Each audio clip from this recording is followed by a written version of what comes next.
contato onde a pressão é elevada, a película protetora é eliminada e os picos de metal se soldam. Essa ocorrência pode ser demonstrada na vida prática. Nessa máquina, um pino de cobre está deslizando sob pressão em um disco de aço sem lubrificação. Uma fatia cortada em ângulo, ou seção inclinada, permite ampliar o aspecto das irregularidades da superfície.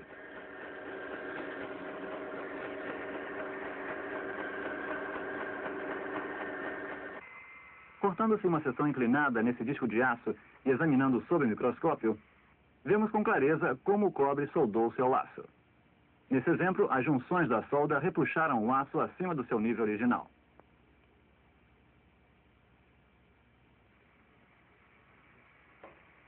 Se a operação for repetida com um deslizador de aço em um disco de cobre, novamente uma microfotografia da seção inclinada nos mostra como o aço abriu um sulco profundo no cobre, que é mais macio. Em conjunto, esses dois exemplos mostrando soldagem e formação de sulcos resumem as causas do atrito e o processo de desgaste que inevitavelmente ocorre entre superfícies metálicas sem lubrificação.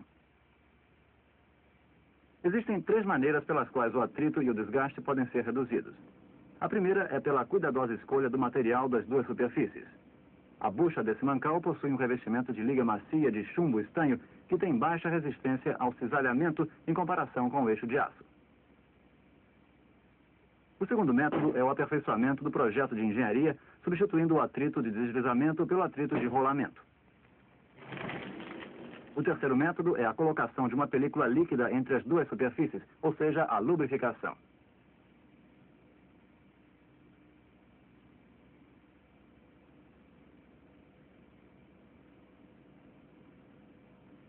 Uma das propriedades importantes de qualquer lubrificante é a viscosidade.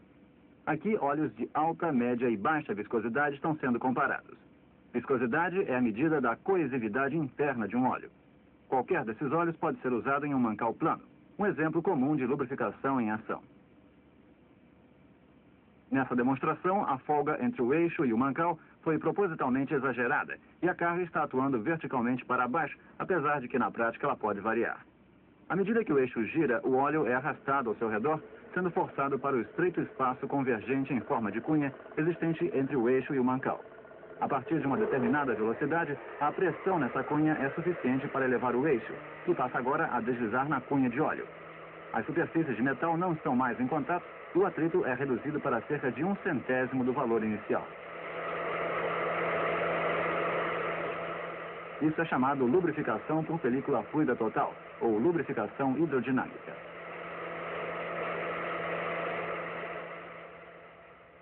À medida que o eixo gira, a camada de moléculas de óleo aderidas a ele é arrastada pelo seu movimento. Essas, por sua vez, arrastam outras camadas e assim por diante. A velocidade do movimento, porém, diminui a cada camada subsequente de moléculas. Com óleos de baixa viscosidade, essa diminuição é rápida. Mas com óleos de maior viscosidade, as moléculas agarram-se umas às outras mais tenazmente e, como resultado, o eixo pode suportar uma carga maior com a mesma espessura da película lubrificante.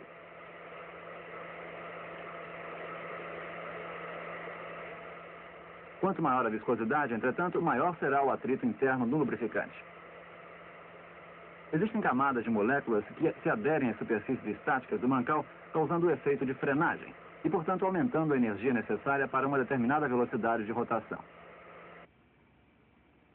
Se traçarmos um gráfico relacionando a velocidade do mancal com a força de atrito, a princípio o atrito é elevado, pois ocorre contato de metal com metal.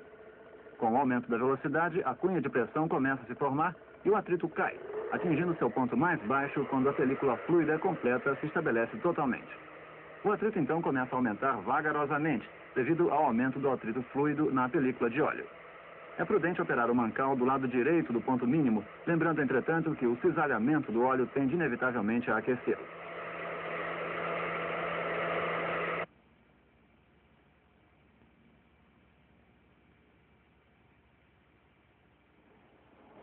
Quando qualquer óleo é aquecido, sua viscosidade diminui, e isso reduz sua capacidade de suportar cargas.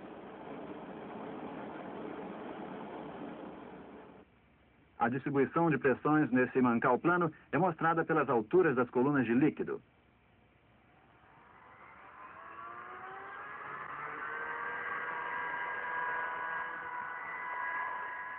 À medida que a carga varia, a pressão na película fluida automaticamente varia para contrabalançar a carga.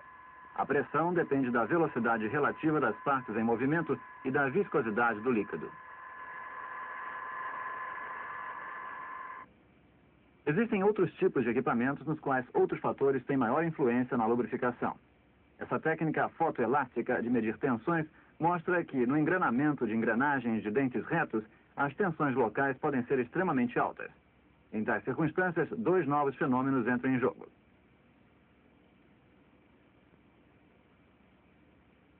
O que realmente ocorre é que no ponto de máxima tensão, o metal se deforma elasticamente, com isso aumentando em muito a área sobre a qual a carga se distribui.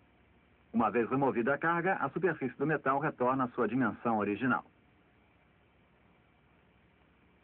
Nas áreas de contato, as pressões são muito elevadas.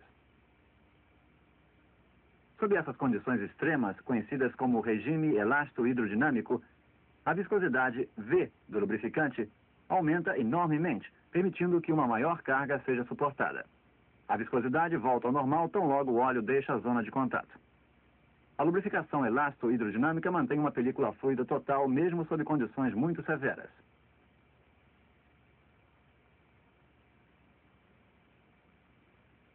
Porém, algumas vezes ocorre um acentuado contato entre os pontos altos de duas superfícies e, nesses casos, o processo de lubrificação depende em grande parte de camadas tensoativas, com apenas algumas moléculas de espessura. A isso se chama de lubrificação limítrofe. É muito comum termos uma combinação de condições limítrofes e elasto-hidrodinâmicas, conhecida como lubrificação mista. Sob condições mais severas, especialmente com superfícies de alta dureza, o contato de metal com metal é inevitável e precisa ser tratado de modo especial. Com a forte compressão de duas superfícies, a maior parte da película lubrificante é expelida, exceto uma camada com poucas moléculas de espessura. Essa camada não é suficientemente forte para evitar que os picos de uma superfície entrem em contato com os da outra, completando dessa maneira o circuito elétrico. Para evitar esses contatos prejudiciais, quando em condições de deslizamento, alguma coisa precisa ser adicionada para melhorar o desempenho do óleo. Tais substâncias são denominadas aditivos e são normalmente usadas em pequenas quantidades.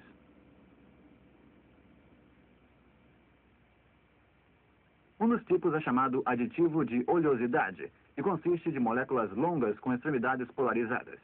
Essas extremidades, ou cabeças, aderem firmemente a qualquer superfície metálica, havendo também uma forte união lateral entre as moléculas. Quando um aditivo de oleosidade é usado, ele age como um tapete aderido a cada superfície, resistindo fortemente ao contato de metal com metal.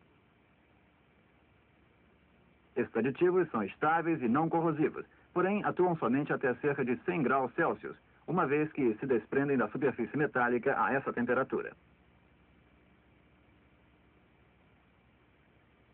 Em mecanismos onde altas temperaturas são possíveis de ocorrer, um outro aditivo do tipo melhorador do índice de viscosidade é capaz de assegurar lubrificação adequada em uma larga faixa de temperatura. Outro tipo de aditivo é o de extrema pressão, ou EP. Esses normalmente contêm um agente químico ativo, tal como enxofre, cloro ou fósforo. Quando um aditivo EP contendo cloro é adicionado a um óleo mineral em teste, o atrito é imediatamente reduzido.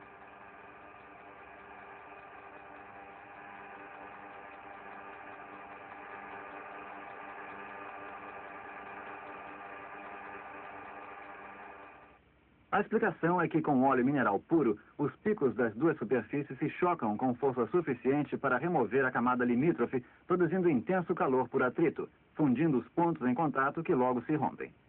Nesse caso, existe um grande perigo de grimpamento ou agarramento das peças. Por outro lado, se o cloro estiver presente quando a camada limítrofe é removida na região de alta temperatura, o aditivo reage imediatamente com o metal descoberto, formando uma película escorregadia de cloreto. Isso reduz o atrito e, portanto, a geração de calor.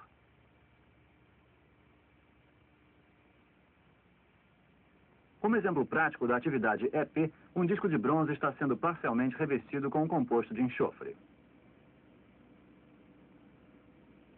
Uma carga é aplicada ao pino e nota-se que, apesar da superfície ser lubrificada, existe grande diferença entre o atrito na área recoberta com sulfeto e na área